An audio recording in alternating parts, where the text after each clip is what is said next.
ருத்ரன் தொடர்கிறது. நான் தெரிந்தும் தெரியாதும் செய்த ஜபமும் பூஜையும் உன் தயவால் சுலபமாக வேண்டும். நான் பெரும் பாவங்களை செய்தவன், நீயோ பவித்திரம் செய்வதில் சிறந்தவன். யோசித்து உனது விருப்பப்படி செய்யலாம். வேத புராண சித்தாந்தங்களை கற்றும் அறிய ஒண்ணாத நின்னை நான் எவ்வாறு உணரவில்லேன்? சர்வ பாவங்களாலும் உன்னையே நம்பி நின்றவனாக இருப்பதால் என்னை நீயே காப்பாற்ற வேண்டும் என சொல்லி சிவபெருமானின் சிரத்தின் மீது சமர்ப்பித்து அநேகவித பிரார்த்தனைகளை செய்து தேவாய நமக என்றும்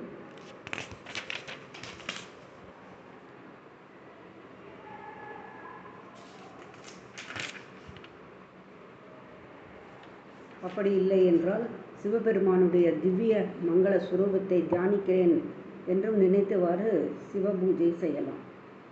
இந்த அஷ்டநாமங்களில் விருத்தாகரணம் செய்வதும், மண் எடுத்துக்கொள்வதும், நீர் விட்டு பிசைந்து லிங்கம் செய்வதும், பிராண பிரதிஷ்டை செய்வதும், அழைத்தலும் ஸ்நானம் செய்வதும், பூஜை செய்வதும், சமாபனமும் விசர்ஜனமும் செய்ய வேண்டியதே. எப்படி என்றால், சுவாமி, நான் பூஜை செய்வதற்கு தயை செய்தது போலவே இப்பொழுது யதாஸ்தானம் சென்று நான் நாளைய தினம் செய்யும் பூஜைக்கு எழுந்தருள வேண்டும் என்று விசர்ஜனம் செய்ய வேண்டும். மீண்டும் அத்தியாதி பிரயோகத்தை கூறி மந்திரஹீனம், கிரியாகிரீனம், பக்திஹீனம், மகேஸ்வர என்று பூஜையை முடிக்க வேண்டும். பிறகு சம்சார சம்பந்தமான காரியங்களில் பிரவேசிக்கலாம். இவ்வாறு சிவபூஜை செய்து வந்தால் இஷ்ட சித்திகள் எல்லாம் கைகூடும். இந்த பூஜையை ஆதிசைவ வேதியர்களை வைத்துக்கொண்டு அவர்கள் சொல்லத்தான் செய்ய வேண்டும். அவ்வாறு அந்தணர் கிடைக்காவிட்டால் தானே செய்து கொள்ளலாம். சிவபெருமானை அர்ச்சித்த புஷ்பம், அட்சதை ஆகியவற்றை சுவாக்கினையாக எடுத்து தன் சிரசு மேல் தரித்து கொள்ளலாம். இவ்விதம் பூஜித்தவர்களுக்கு ஒரு குறையும் இராது. 6 மாத காலம் இவ்வாறு பூஜித்தவன் ஜீவன் முக்தனாவான், சாபானுகிரக சமர்த்தனாவான். அவனை தரிசித்தாலே சிவசேவை செய்த பயனும் கிடைக்கும். இதில் சந்தேகமே இல்லை. இவ்விதமே முனிவர்களாகிய வேதவியாசர் முதலியவர்கள் சொல்லியிருக்கிறார்கள். இதுபோலவே ஸ்ரீகிருஷ்ணன், இந்திரன் முதலியோர் பார்த்திவலிங்க பூஜை செய்தார்கள். இதை கேட்டவர்களுக்கு நீங்காத போக பாக்கியங்கள் கைகூடும் என்று சூதமுனிவர் நைமிச்சாரண்ய வாசிகளுக்கு கூறினார். கண்ணன் செய்த சிவபூஜையை பற்றி.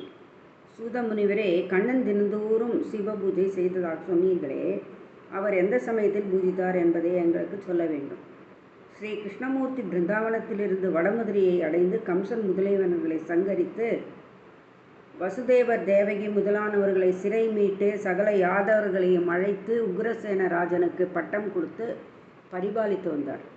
பிறகு ஸ்ரீகிருஷ்ணன் தந்தையால் உபநயனம் செய்விக்க பெற்று அவந்தி பட்டணத்தில் உள்ள சாந்தீபன் என்ற குருவை அடைந்து சேவித்து அவரால் சிவ பஞ்சாட்சர மந்திர உபதேசம் பெற்று அந்த சிவமந்திர பிரபாவத்தால் குறுகிய காலத்திலேயே சகல வித்தைகளையும் கற்றுணர்ந்து முதலையால் விழுங்கப்பட்டு மறைந்த அந்த குருபுத்திரனை கொண்டு வந்து குரு காணிக்கையாக கொடுத்து மதுராபுரியை அடைந்த அநேக தைத்தியர்களுடன் போர் செய்தார். தைத்திய வீரர்கள் மேன்மேலும் யாதவ வீரர்களை துன்புறுத்துவதைக் கண்டு சமுத்திரத்தில் துவாரகாபுரியில் யாவரையும் இருக்கச் செய்த அப்பட்டணத்தில் சகல சம்பத்துகளையும் உண்டாக்கி முகுந்தனை அனுகிரகித்து கால யவனன் முதலிய ராட்சசர் மென்மேலும் போருக்கு வந்ததால் ரைவதகிரியை அடைந்து சிவபூஜா துரந்தரான உபமன்யு முனிவரை தரிசித்து சத்ருஹீனம் எவ்வாறு உண்டாகும் என்று கேட்டார். அதற்கு அந்த உபமன்யு முனிவர், ஸ்ரீ விஷ்ணு ஸ்வரூபி ஆகையால் சிவபெருமானை நீ ஏன் ஆராதிக்கக்கூடாது? தன்னை சேவித்தவர்களுக்கு சகாயனாக இருக்க சிவபெருமான் காத்திருக்கிறார். ஆகையால் நீ சிவபூஜை செய்யும் பட்சத்தில் சகல சத்துருக்களையும் ஜெயிப்பாய் என்று கூறி சிவமந்திரத்தை உபதேசித்தார். அதுபோல ஸ்ரீகிருஷ்ணனும் சப்தமாச தீட்சையை வகித்து கமலம், வில்வம், சதபத்திரம், குசை, கரவீரம், அருகு, வெள்ளருக்கு முதலிய அநேக விதமான மலர்களை கொண்டும் தியான யோகத்தாலும் பூஜை செய்தார். அதனால் சிவபெருமான் கண்ணனின் பக்திக்கு மகிழ்ந்து காட்சியளித்து, கிருஷ்ணா, நீ விரும்பிய வரத்தை கேள் என்றார். சிவபெருமானே, உன் பரிபூரண கடாட்சத்தால் யாவும் எனக்கு இருந்தும் தைத்தியர்களுடைய தொந்தரவில் இருந்து நீங்குவதற்காகவே உம்மை சரணடைந்தேன். பூர்வத்தில் என் பெரியோர் யாவரும் உம்மை ஆராதித்திருக்கிறார்கள். பிரம்மனும் உம்மை உபாசித்து இருக்கிறான். ஆகையால் நீர் எனக்கும் அருள் புரிய வேண்டும் என்றார் கண்ணன். அதற்கு சிவபெருமான், ஓ கிருஷ்ணா, உனக்கு தனதானிய சம்பத்துகளும் புத்திரர்களும் அநேகம் ஸ்திரீகளும் விசேஷமான சத்ரு சங்கார சமர்த்தம் உண்டாகும் என்று வரம் கொடுத்தார். அப்போது அருகே இருந்த பார்வதி தேவியும் மகிழ்ந்து பல வரங்களையும் கொடுத்தார். சிவசக்தியர் கொடுத்த வரங்களால் கண்ணபிரான் மகிழ்ந்து, மகாதேவா, பூர்வத்தில் சுதர்சனம் என்னும் சக்கரத்தையை எனக்கு கொடுத்து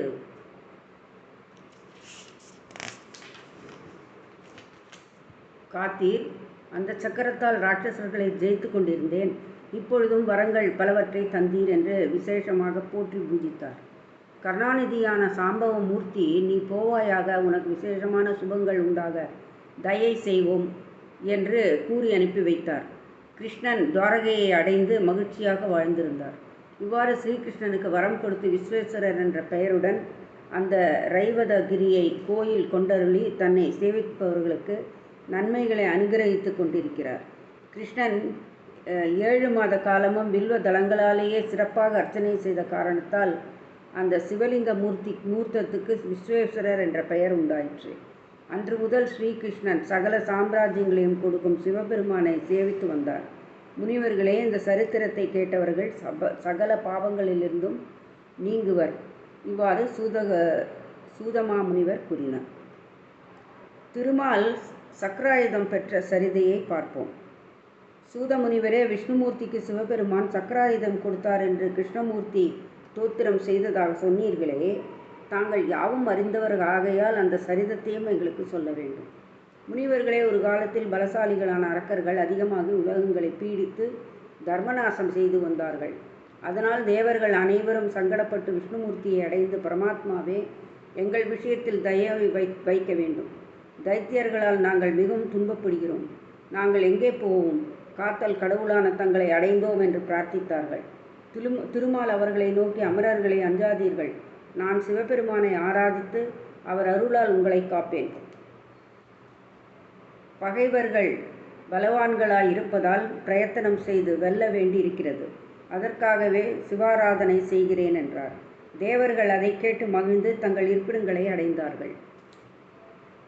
அதன் பிறகு விஷ்ணு கைலாய மலைக்கு சென்று சிவபெருமானை குறித்து தவம் செய்ய கருதி ஹோமகுண்டம் அமைத்து யாகம் வளர்த்தி பார்த்திவ பூஜா விதானமான பலவித ஸ்தோத்திரங்களாலும் மந்திரங்களாலும் சேவித்து மானச சரசில் இருக்கும் தாமரை மலர்களால் பூஜித்து பத்மாசனத்தில் வீற்றிருந்து யோக நிலையில் இருந்தார். அவர் அநேக காலம் பூஜை இயற்றியும் சிவபெருமான் காட்சி அளிக்காததால் திருமால் கடின தவத்தையும் சிவபூஜையையும் மேற்கொண்டு பலகாலம் செய்து வந்தார். அப்போதும் சிவபெருமான் தோன்றாமல் இருக்கவே அவரது 1000 திருநாமங்களையும் தியானித்து 1000 கமலங்களால் அர்ச்சனை செய்ய சங்கற்பம் செய்து 1000 தாமரைகளை சேகரித்து வந்து ஒவ்வொரு திருநாமத்துக்கும் ஒவ்வொரு மலராக அர்ச்சித்து வந்தார். அவரது பக்தியை சிவபெருமான் பரீட்சிக்க விரும்பி கடைசியில் ஒரு திருநாமத்துக்கு ஒரு மலர் குறையும்படி செய்தார். அதனால் திருமால் தம் சிவபூஜா நியமத்துக்கு குறைபாடு ஏற்படுவதை சகிக்காமல், எனது கண் தாமரை மலரே ஆகும், இதனாலேயே என் பூஜையை முடிப்பேன் என்று அதனை பறிக்கத் தொடங்கினார். அப்போது சிவபெருமான் அவர் முன்பு காட்சியளித்து, விஷ்ணுவே, உன் கண்ணை பறிக்க வேண்டாம். உன் பக்திக்கு மகிழ்ந்தேன். வேண்டிய வரம் கேட்டால் தருகிறேன். உனக்கு கொடுக்கக்கூடாதது எதுவும் இல்லை என்றார். அதற்கு மகாவிஷ்ணு, சங்கரா, நீர் அறியாதது யாதும் இல்லை.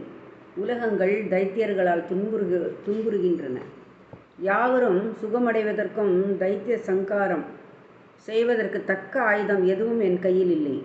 எனவே உம்மை சரணடைந்தேன் என்று கூறி துதித்தார். சிவபெருமான் விஷ்ணுவுக்கு இறங்கி சுதர்சனம் என்ற சக்கராயுதத்தை கொடுத்து அருளினார்.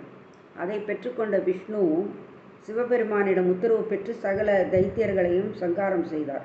இவ்வாறு சூத முனிவர் சொன்னதும் அவரை சனகாதி முனிவர்கள் வணங்கி, வியாசரின் சீடரே, விஷ்ணுமூர்த்தி சிவபெருமானை பூஜித்த சகசரநாமங்கள் யாவை? எந்த சகசரநாம பூஜையால் சிவபெருமான் மனம் மகிழ்ந்து விஷ்ணுவுக்கு சக்கராயுதத்தை அனுகிரகித்தாரோ அந்த சகசரநாமத்தை எங்களுக்கு சொல்ல வேண்டும் என்றார்கள். சூதக முனிவர் அதை கூறலானார்.